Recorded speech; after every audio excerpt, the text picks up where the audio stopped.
Hello friends, कैसे हैं आप सब लोग। चलिए अब हम स्टार्ट करने जा रहे हैं अपनी क्लास नंबर 7, जो कि आपके chapter number 4 measurement of national income के कंटिन्यूशन में है। आज हम वैल्यू एडिड मेथड को यूज़ करेंगे एक न्यूमेरिकल के ज़रिए, किस तरीके से वैल्यू एडिड मेथड के ज़रिए क्वेश्चन को सॉल्व किया जाता है।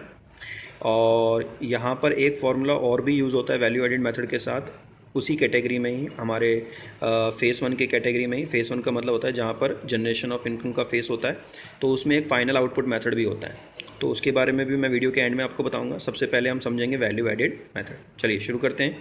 वैल्यू एडिड मेथड को निकालने का जो फॉर्मूला होता है वो होता है summation of gross value added market price. लिखा हुआ है ऊपर summation of gross value added market price, जो मेरे लेफ्ट हैंड साइड में लिखा हुआ है gross value added by all sector primary secondary and tertiary.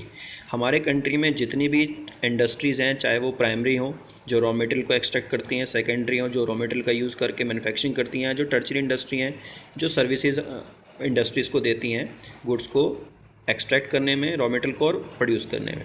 तो जितने भी हमारे कंट्री में इंडस्ट्री हैं, चाहे वो प्राइमरी हो, सेकेंडरी हो, टर्चरी हो, सारी की सारी जितनी भी इंडस्ट्रीज़ हैं, हम उनका इंडिविजुअली ग्रॉस वैल्यू एडिड निकालते हैं, इंडिविजुअली हर फर्म का। और ग्रॉस वैल्यू एडिड निकाल के उन सारी की सारी फर्म का ग्रॉस वैल्यू एडिड निकाल के हम क्या करते हैं, सभी की ग्रॉस वैल्यू एडिड फर्म का समेशन कर देते हैं, उनको प्लस कर देते हैं, तो जिससे हमारी जीडीपी निकल के आ जाती है। ग्रॉस वैल्यू एडिड को निकालने का फॉर्मूला मैंने यहाँ पर मेंशन नहीं किया, लेकिन मैंने वो आपका क्लास नंबर 6 में मैंने बता दिया था। ग्रॉस वैल्यू एडिड को निकालने का फॉर्मूला होता है value of output minus value of input. Value of output minus value of input. Value of input का मतलब होता है इंटरमीडिएट कंजम्पशन या purchase of raw material. Value of output का मतलब होता है कि टोटल माल आपने कितना बनाकर बेचा। और value of input, intermediate consumption या फिर परचेज ऑफ रॉ मटेरियल, मैंने 3 शब्द बोले हैं।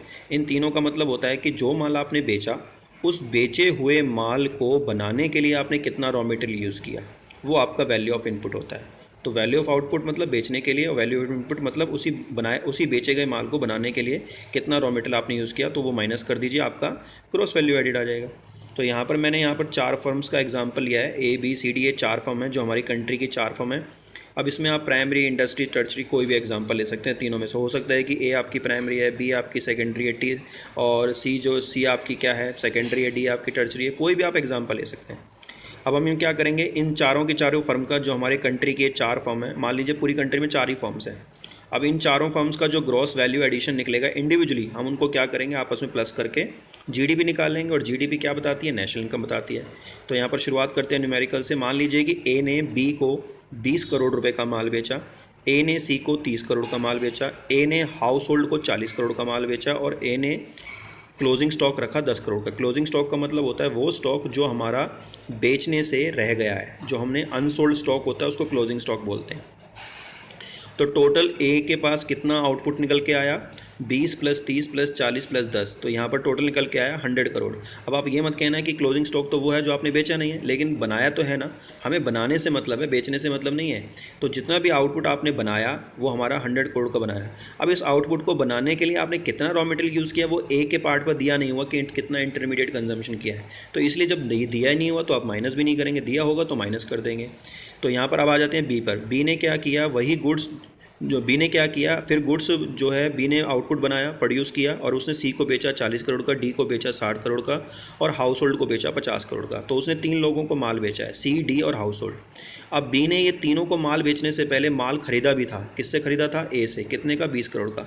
तो B के लिए वो 20 करोड़ का माल जो A से खरीदा था वो क्या हो जाएगा, वैल्यू ऑफ इनपुट।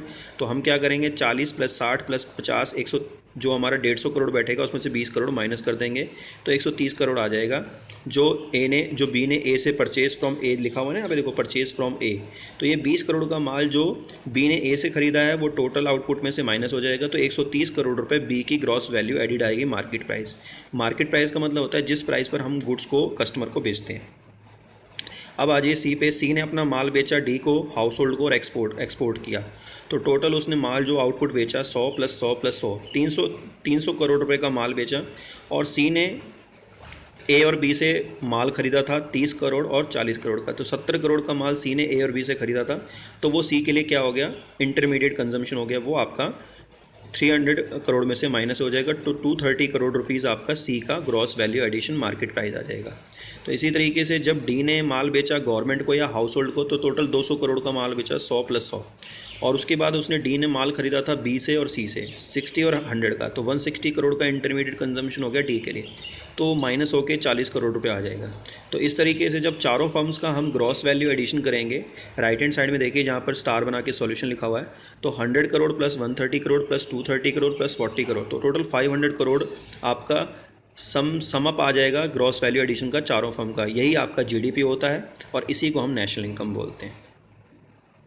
तो देखिए ये है आपका फाइनल आउटपुट मेथड जो मैंने यहाँ पर आपको क्लास नंबर 6 में समझाया था कि फार्मर ने 500 रुपये का गुड्स प्रोड्यूस किया तो उसने मिलर को दे दिया 700 रुपये का।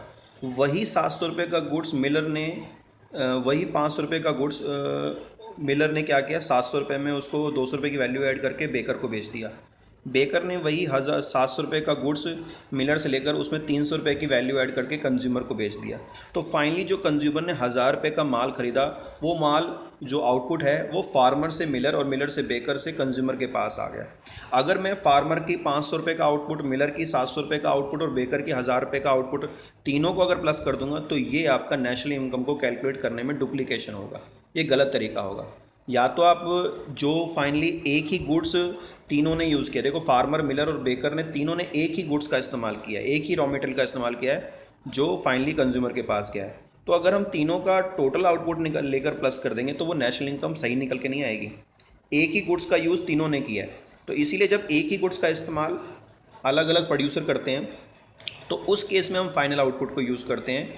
तो फाइनल आउटपुट कैसे यूज़ करेंगे, जो फाइनली एक ही गुड्स का प्रोडक्ट, एक ही गुड्स का यूज़ अगर अलग अलग फर्म कर रही हैं, एक ही गुड्स का 1 बाय 1, और लास्ट में जो कंज्यूमर के पास वो वैल्यू का गुड्स पहुंचेगा, तो वहाँ से आप नेशनल इनकम भी ले सकते हो फाइनल आउटपुट मेथड से। तो यहाँ पर जो 1000 रुपये का जो बेकर था उसने जब ब्रेड बेका कंज्यूमर को, तो ये 1000 रुपये का वही ब्रेड था जिसमें फार्मर की वीट और मिलर का फ्लोर जुड़ा हुआ था जो सेम रॉ मटेरियल था। तो इसीलिए नेशनल इनकम काउंट करते समय अगर एक ही प्रोडक्ट का, एक ही रॉ मटेरियल का यूज़ अलग अलग फर्म ने लगातार किया है 1 बाय 1, और लास्ट में जो कंज्यूमर को बेचा जा रहा है वो वैल्यू हम लेते हैं किसके लिए, नेशनल इनकम के लिए, फाइनल आउटपुट जो वैल्यू है। तो जो ब्रेड बेकर ने जो ब्रेड 1000 रुपये की बेची, इस एग्जांपल में देख सकते हैं कंज्यूमर को, वही आपकी नेशनल इनकम है 1000 रुपये। या फिर आपके पास नॉर्मली आपके पास वैल्यू एडिड मेथड तो है ही, आप वैल्यू एडिड मेथड यूज़ कीजिए। हर फर्म का वैल्यू ऑफ आउटपुट लेके हर फर्म ने जो उसमें इंटरमीडिएट कंजम्पशन किया होगा, रॉ मटेरियल का यूज़ किया होगा, वो माइनस कर दीजिए। तो 2 मेथड आपके पास हैं। तो ये मैंने आपको 2 तरीके बता दिए, एक फाइनल आउटपुट मेथड और एक न्यूमेरिकल वैल्यू एडिड मेथड का। Thank you.